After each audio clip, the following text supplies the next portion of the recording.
good and noble and fundamentally heroic. What no one ever suggests, however, is maybe you are also the villain.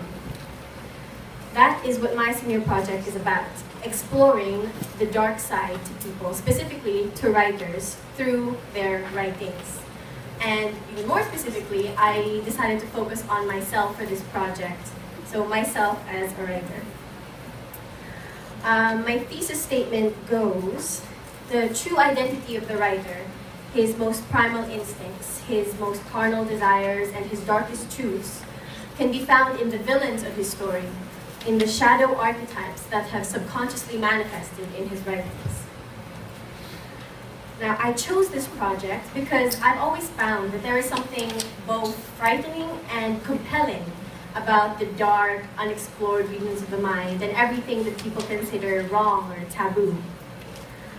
After all, why would we be attracted to the dark side of anything at all if there wasn't something alluring about it? The twisted fantasies, denied pleasures, forgotten nightmares. These are all expressions of man's most primal side, parts of him that aren't restrained in any way by societal limitations or by his own conscience. It's who you are in the dark, when no one is watching and when no one is judging, that you can be your truest self. Okay, now let's step back from the gloom and doom for a minute. So, why did I choose to focus this project on writing? Anyone who knows me, even marginally, knows that I love to read and write, and I have my mother to blame for that. As a child, she started me off with books, reading bedtime stories every night. And at some point, the bedtime stories were obscured by the wonders of television. But, disclaimer, I was not yet in Waldorf when I started reading books, so don't get upset. It has actually frustrated my mom, who's sitting right there.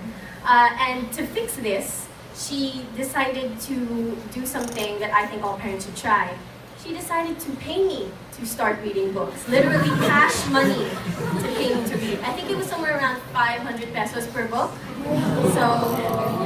So tip, for all those parents who want their kids to get into reading, bribery. Every time. Of course, at some point, my love of reading overshadowed my love of money, and I fell in love with books and words and reading.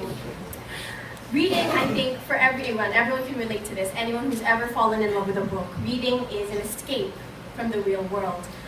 Writing is something that sort of comes out of reading, I think, and writing is a little bit different. For me, instead of an escape, it's more of a thrill. There's just something about putting your thoughts on paper, making them real and solid. Something about tasting the words just on your tongue to see if they fit right, and then reading them together on a page. For me, it just can't compare with anything else. When you write, you can make your readers, move your readers, with nothing more than ink on paper. You can make them see what you want them to see, feel what you feel, and believe in whatever you want them to believe. Tell me there isn't some kind of magic in being able to do that. And there's something about writing in particular that allows me to express myself better than with any other medium, which is why I chose to focus the project on writing, because it was something that I love to do, and also I knew that it would be something that could convey my message better than anything else. But this project is more than just about psychology and writing, and this is the scary part. It's really just about me as a person. And I hope that I can be able to explore more of myself through this project. So, when I started this, I began by reading some books on archetypes. Now, for those of you that don't know, archetype is a kind of fundamental thing, a universal role or type that was first coined by 20th century Swiss psychoanalyst Carl Jung. And the word archetype itself derives from the Greek words arche, meaning primitive, and tupon, meaning a model. So in that sense, it means the original basis upon which something is formed. Now, archetypes have significance to mythology and literature all over the world. And aside from reading books on archetypes, I also read a book on being able to write honestly and from the heart. And I wanted to merge these two topics together and figure out how writing honestly can bring out the shadow archetype within me. Okay, so what is an archetype? Archetypes, as defined by Carl Jung, spring from something that he liked to call the collective unconscious. And this is what he perceived to be the culmination of all of mankind's combined experiences and knowledge since the dawn of man, and which is inherent in every human mind. This collective unconscious holds universal truths and intuitive understandings, and is the root of all mythical, religious symbols, characters, and stories. That's why in different myths and different folk tales from all around the world, you can see certain characters repeating. Some of these characters would be the hero archetype.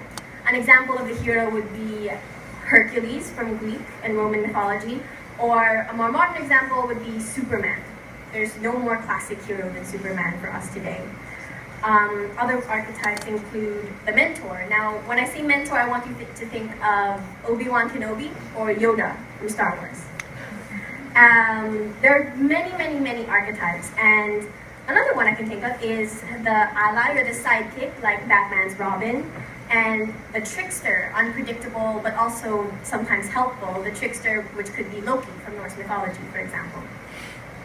Now, Carl Jung theorized that all of these archetypes are different aspects of the human psyche, and that if put together, they form a complete human being, all of the different characteristics. The archetype that I decided to focus on for this project, that I wanted to find within myself and relate to writing, is called the shadow archetype. That's why my title is The Writer's Shadow. So the shadow is made up of all of people's repressed memories or impulses, all of the negative emotions and the violent urges, everything that is considered unacceptable, don't know what happened, unacceptable in polite society. And the dangerous thing about the shadow is that if repressed, if you keep it bottled up inside, it can develop a mind of its own, almost becoming something of a split personality, because it's made up of everything you don't like about yourself. Or alternatively, you could end up projecting it onto other people, which is why they say the thing you hate most in other people is really what you hate most about yourself.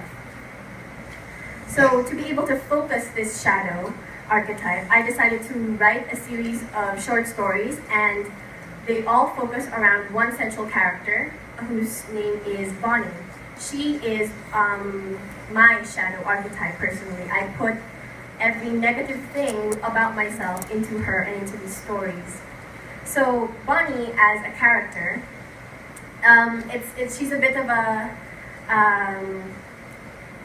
riddle, because physically, outwardly, she looks very sweet and innocent when I imagined her in my head, very angelic and pure, but her character, her personality is actually very mysterious and manipulative and lonely, and she will suck out your soul, both literally and metaphorically.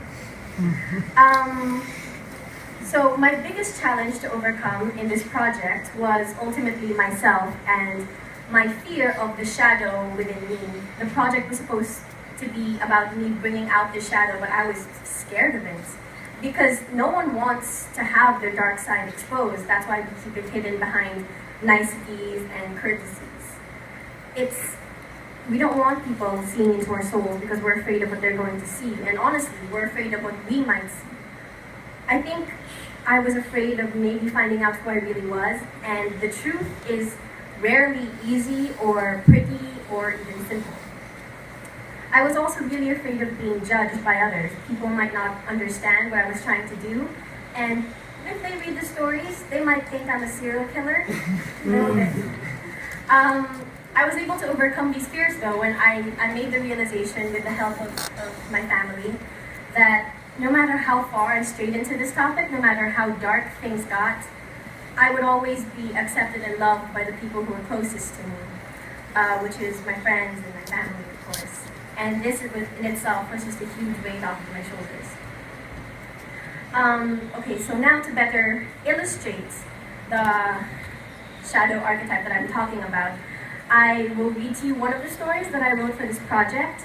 But this particular story is not included in this. If any of you noticed, this is a booklet that I left outside on my exhibit table, and it contains about 4 stories. that I wrote. Not all of them, unfortunately, for the sake of copyright. It contains about 4 stories. The stories aren't related. There's no overarching arc, but there is a common theme and a common feel to each of them, and they all feature the titular character, Bonnie. So, the story in particular that I'm going to read to you was not part of this, so it's special. It's also the first story I wrote for this project, so we'll see.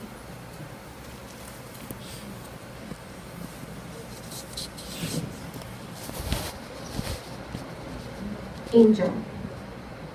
The first time he'd seen her, she'd been sitting at the top of the stairs, as though she were waiting for him, dressed in a dainty white frock with a green glow stick looped around her neck like a misplaced halo, and a veil of cigarette smoke softly blurring her features.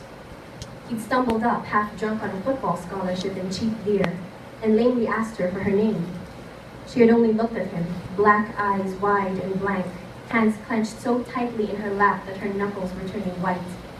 So he grinned sloppily and reached over, playfully tugging on a lock of white blonde hair and calling her Angel, because he'd always sucked in creative writing class, and he heard someone use it in an old movie before. She had smiled then and said nothing, and he decided that he didn't care what her real name was. Grinning like an idiot, he reached over and laid his hand on her knee. Her skin was cold and stretched taut over fragile bones. But the higher up his hand went, the warmer her skin got. He took a swig of his lukewarm beer to gather his courage, and he'd smiled knowingly when her long, slender fingers hesitantly reached for the bottle and brought it to her own lips, taking a mouthful of the stuff like a pro. He watched her big black eyes light up and felt a rush of something hot and familiar when her little pink tongue darted out to lick the beer from her perfectly shaped lips. In his excitement, he'd spilled what was left of his beer into her lap, staining her pretty little frock and drenching his hand. She tasted nothing like what he expected, bitter and acrid like pennies in throw-up. He shoved her away, his calloused hand slamming hard against her bony shoulder blade. When he opened his eyes, he saw her big, black eyes staring at him, hungry and blank, saw the faint string of spit hanging between her lips and his, saw the way the sickly green glow stick around her neck gave her skin a sallow, greenish hue, and he began to wonder if he had given her the right name after all.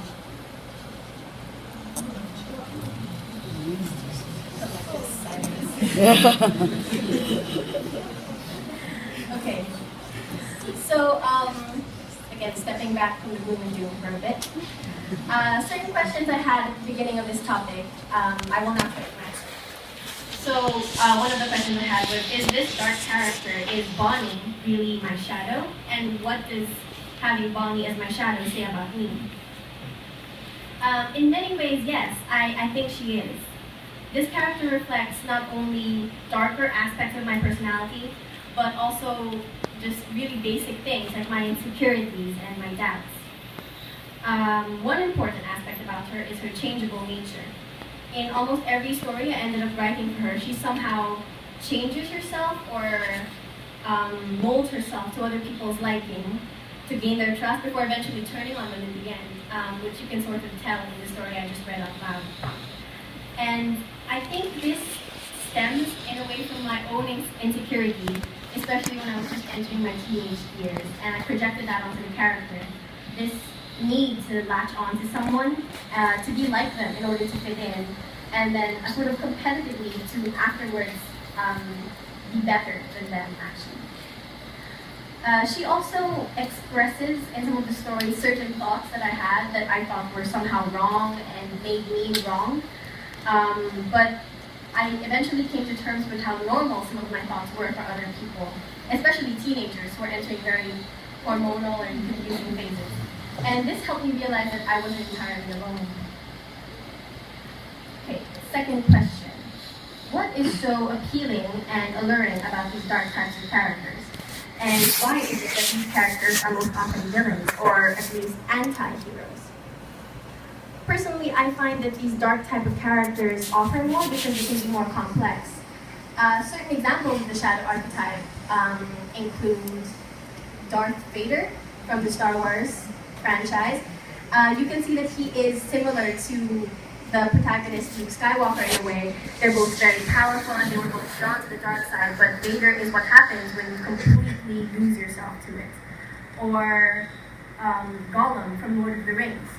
He's the shadow of Bilbo and Frodo, two hobbits, and Gollum himself used to be a hobbit before he was corrupted by the darkness and just became completely insane. And the same darkness threatens to corrupt also Bilbo and Frodo. There are plenty of shadow archetypes that you can find in stories, even modern ones, like I just said. And the examples I gave, they're very compelling, popular characters that everyone seems to have an interest in. I think this is because they can be more complex, unlike the common hero archetype, for example, which by default has to be heroic. It's sort of in the job title. The shadow is allowed to be a bit more playful. It can be a villain or an ally even, and it can be merged with other familiar archetypes like a mentor or a lover. And this adds a layer of complexity and depth overall. Shadows also often become breakout characters, dark horses, and they prove to be popular. And I think this is because of this air of danger that they exude, this unpredictability, and this sense of brokenness and therefore vulnerability. And yet underneath all of that, there is still something good inside of them, and that is what sells the character.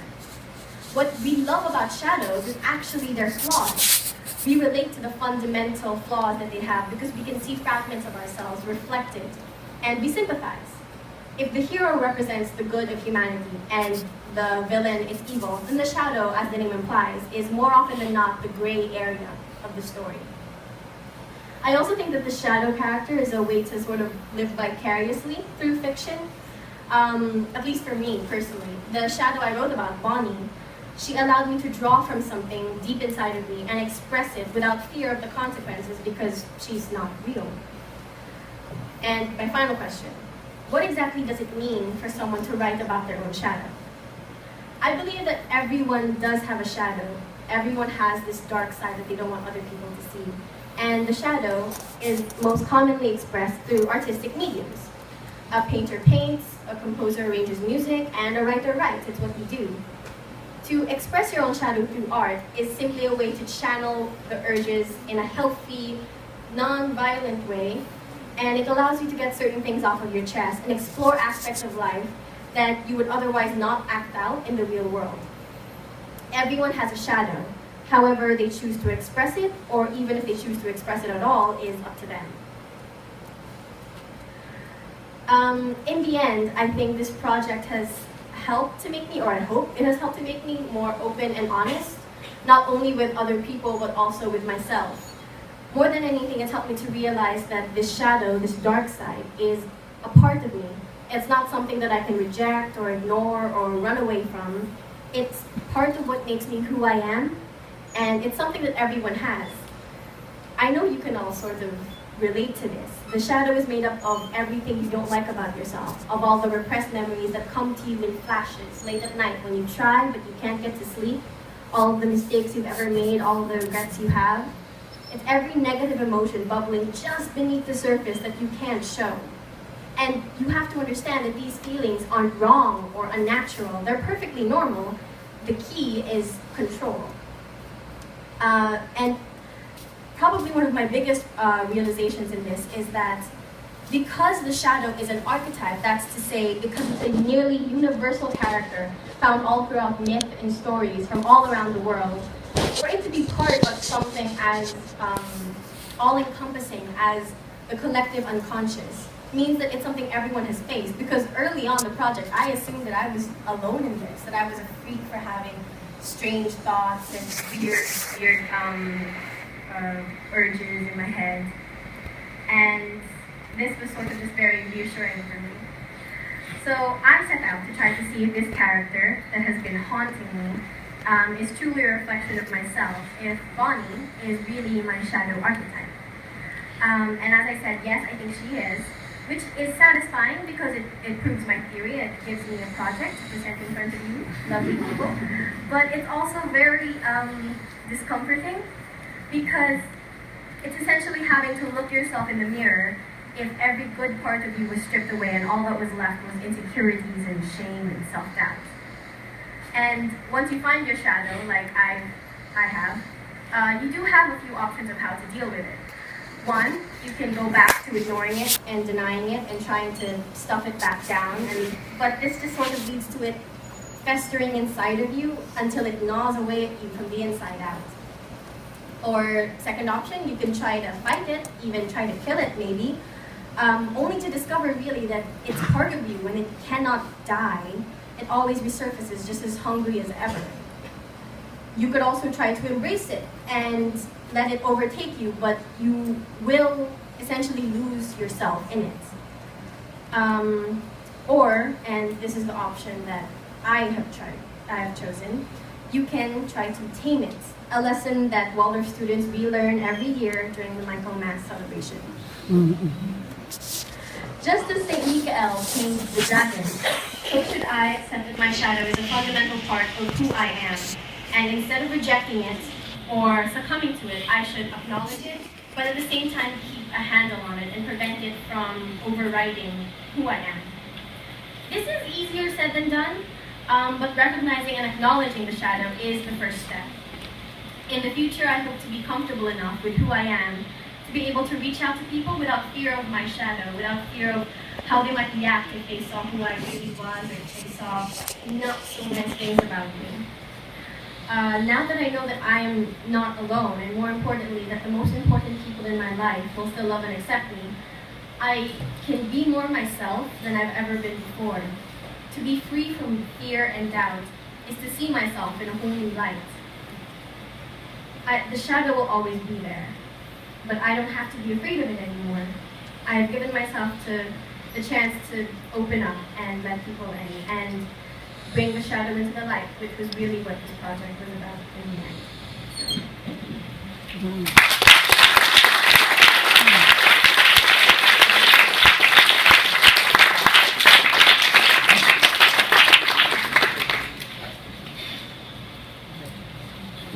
So.